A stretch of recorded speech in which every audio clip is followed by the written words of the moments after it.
Hello everyone. आज मैं आपको विज्ञान की शिक्षण विधियां करा रही हूं। अगर आप मेरे चैनल पर नए आए तो मेरी वीडियो को लाइक, सब्सक्राइब व बेल आइकन का बटन दबाना ना भूलें। मेरी वीडियो स्टार्टिंग से लेकर लास्ट तक देखें ताकि सभी ही शिक्षण विधियां हैं वो आपको अच्छे से समझ में आए। आज मैं आपको अनुसंधान विधि कराऊंगी, तो इसे ह्यूरिस्टिक मेथड भी बोलते हैं इंग्लिश में। ये अनुसंधान विधि है वो ग्रीक भाषा के हुरिस्को शब्द से ली गई है। ठीक है, हुरिस्को का मतलब क्या होता है? आई फाइंड आउट, यानी कि मैंने खोज लिया। एक ग्रीक में कोई विद्वान हुआ था, तो काफी दिनों से वो अपने घर में क्या की खोज कर रहा था। और एक दिन वह बाहर निकलकर हुरिस्को शब्द बोलता हुआ बाहर आया। तो उसका मतलब, हुरिस्को का मतलब मैंने बताया, हुरिस्को का मतलब क्या होता है कि मैंने कुछ फाइंड आउट कर लिया, मैंने कुछ फाइंड आउट कर लिया। तो वो ही यहां से ये ह्यूरिस्टिक मेथड का नाम पड़ा। तो इस विधि का जनक H.E.R. आर्मस्ट्रॉन्ग को माना जाता है। जो ह्यूरिस्टिक विधि मेथड है उनका जो जनक है वो कौन है? H.E. आर्मस्ट्रॉन्ग। एक इम्पोर्टेंट कोटेशन है वो देखिए, हर्बर्ट स्पेंसर का है।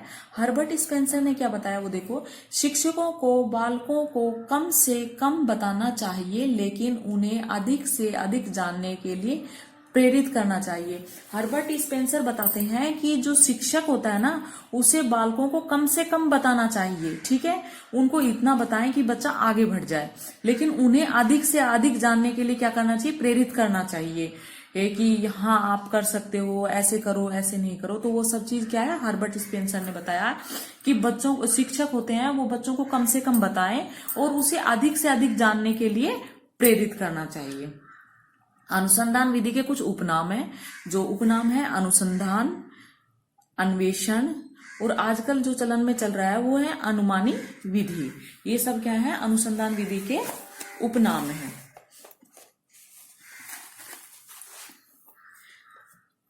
ये अनुसंधान विधि के सिद्धांत हैं। तो अनुसंधान विधि, मनोवैज्ञानिक सिद्धांत अनुसंधान विधि का एक सबसे पहला है मनोवैज्ञानिक विधि। ठीक है, इसको रोचक विधि भी बोलते हैं।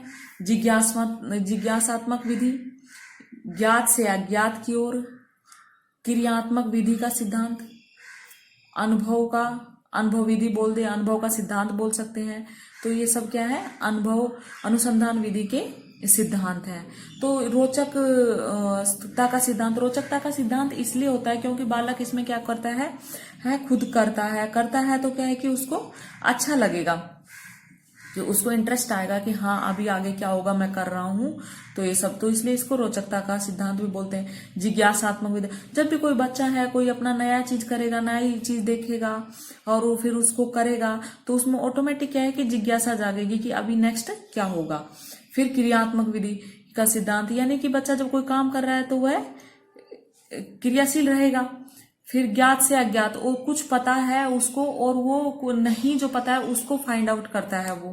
फिर अनुभव का सिद्धांत, अभी कोई भी बच्चा हो जब कोई काम कर रहा है तो उसको क्या है कि अनुभव मिलेगा, तो अनुभव का सिद्धांत है।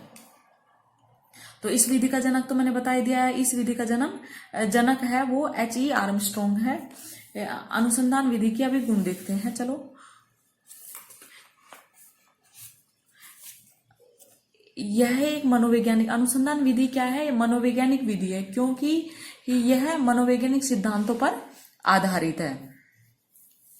तो यह बालक केंद्रित होती है। मनोवैज्ञानिक क्या होती है? मनोवैज्ञानिक वो होते हैं जो बाल केंद्रित हो विधि हो, बाल केंद्रित जिसमें कि बच्चा सक्रिय हो, वो मनोवैज्ञानिक विधियां होती है। मैंने पिछले वीडियो में भी बताई है आपको। तो यह बाल केंद्रित होती है। यह क्रिया आधारित भी विधि है, ये बाल केंद्रित विधि होती है और इसमें बच्चा क्रिया करता रहता है। माध्यमिक स्तर पर यह है विज्ञान शिक्षण की श्रेष्ठ विधियों में से एक मानी जाती है। जो माध्यमिक स्तर है वहां पर ये क्या है कि श्रेष्ठ विधियों में से एक विधि मानी जाती है, क्योंकि इसमें बच्चा क्या है कि क्रियाशील रहता है और बच्चा को जो ज्ञान मिलता है वो हमेशा स्थायी रहता है। इस विधि से अर्जित ज्ञान बालकों में स्थायी रहता है। यह विधि बालकों की मानसिक शक्तियों का विकास करती है। जो ये विधि है जो बालकों की क्या है कि मानसिक शक्तियों का विकास करती है। कैसे करती है? जब बच्चा कुछ काम करेगा तो क्या है कि उसके माइंड, वो सोचेगा तो क्या होगा, उसका माइंड डेवलप होगा, तो मानसिक शक्तियों का विकास करती है। यह विधि बच्चों में चिंतन शक्तियों का उत्पादन करती है, यानी कि चिंतन शक्तियों का उत्पादन करती है। जब बच्चा कोई भी काम करेगा तो वह सोचेगा ना, तो क्या करेगा, चिंतन शक्तियों का विकास करती है। यह विधि तार्किक क्रियाओं या शक्तियों के विकास में सहायक है। यह विधि तार्किक, यानी कि वो तर्क वितर्क करने में भी बहुत अच्छा उसका पकड़ हो जाएगी कि नहीं, ये काम ऐसे होना चाहिए, ये ऐसे होना चाहिए, ठीक है। शक्तियों का विकास करती है, तार्किक शक्तियों का विकास करती है। यह समस्या समाधान में भी सक्षम होती है, और समस्या समाधान में भी यह विधि क्या होती है, सक्षम होती है। यह विधि बालकों के दृष्टिकोण को, अभिवृत्तियों को वैज्ञानिक बनाती है। जो बालकों की दृष्टिकोण हुई, उनको अभिवृत्तियों को वैज्ञानिक बनाती है। यह विधि बालकों को प्रेक्षण, निरीक्षण, सामान्यीकरण, विश्लेषण और वर्गीकरण के लिए प्रशिक्षित करती है। जो ये विधि है, जो बालकों को क्या करती है, प्रेक्षण, निरीक्षण, सामान्यीकरण और विश्लेषण और वर्गीकरण के लिए क्या है, ये प्रशिक्षण मानी जाती है। अनुसंधान विधि के अवगुण। जो अनुसंधान विधि है उसके अवगुण भी होते हैं। कोई भी विधि हो जिसके गुण होंगे तो उसके अवगुण भी होंगे। गुण को महत्व भी बोलते हैं, ठीक है। अनुसंधान विधि के अभी मैं क्या पढ़ाऊंगी, आपको अवगुण पढ़ाऊंगी, यानी कि उसके दोष क्या क्या है। यह विधि निम्न कक्षाओं के लिए उपयोगी नहीं है, क्योंकि यह विधि क्या है कि करके सीखते हैं बच्चे, तो उच्च कक्षाओं के लिए ही उपयोगी होती है, ना कि निम्न कक्षाओं के लिए उपयोगी। तो यह इसका एक दोष है कि यह विधि निम्न कक्षाओं के लिए उपयोगी नहीं है। इस विधि में समय, धन आदि की अधिक आवश्यकता होती है। इस विधि में क्या होती है, समय, धन की अत्यधिक आवश्यकता है, क्योंकि बच्चा कोई भी चीज काम करेगा तो उसमें कोई समय चाहिए और फिर इंस्ट्रूमेंट भी चाहिए, यानी कि धन भी चाहिए, तो वो अत्यधिक आवश्यकता होती है। तो ये एक दोष है इस विधि का। इस विधि का नियमित प्रयोग भी संभव नहीं है। इस विधि को हम नियमित रूप से प्रयोग नहीं कर सकते, वो भी संभव नहीं है, क्योंकि इस विधि में समय, धन अत्यधिक चाहिए होता है। पाठ्यक्रम को भी समय पर पूर्ण नहीं करा सकती है, और यह विधि क्या है कि पाठ्यक्रम को भी इस समय पर पूर्ण नहीं करा सकती है। यह विधि अधिक समय में कम ज्ञान प्रदान करती है।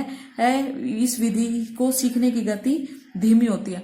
तो ये विधि होती है जो अत्यधिक समय लेती है, लेकिन इसमें जो ज्ञान बच्चों को प्राप्त होता है वो कम होता है। तो ये भी एक इस विधि का दोष है। और सीखने की गति क्या होती है, इसमें धीमी होती है, क्योंकि बच्चा एक्सपेरिमेंट करेगा, कुछ करके सीखेगा, हाँ, तो अप्रोक्सीमेटली उसमें टाइम भी ज्यादा लगेगा, और फिर बच्चा खुद कर रहा है तो उसकी गति धीमी ही होगी, ठीक है। इस विधि का प्रयोग केवल योग्य एवं अनुभवी शिक्षक ही करा सकते हैं, और इस विधि का प्रयोग क्या है कि सभी शिक्षक नहीं करा सकते। जिनको ज्यादा एक्सपीरियंस होता है वो ही इस विधि का करा सकते हैं। यह विधि कमजोर एवं मंद बालकों के लिए भी उपयोगी नहीं है। यह विधि क्या है कि जो मंद बुद्धि के बच्चे होते हैं, कमजोर होते हैं पढ़ाई में, उनके लिए उपयोगी नहीं है, क्योंकि वो तो ये सब चीजें सोच नहीं सकते। यह विधि मानसिक पक्ष के विकास में अधिक बल देती है, अन्य पक्षों को यह अनदेखा करता है। यानी कि मानसिक, क्योंकि बच्चा इसमें क्रियाशील रहता है, खुद काम करता है, तो यह मानसिक शक्तियों का विकास करती है, बाकी चीजों का विकास नहीं कर पाती है, तो अन्य पक्षों को यह अनदेखा करता है। इसलिए ये सब इनके क्या है, दोष हैं। Thank you.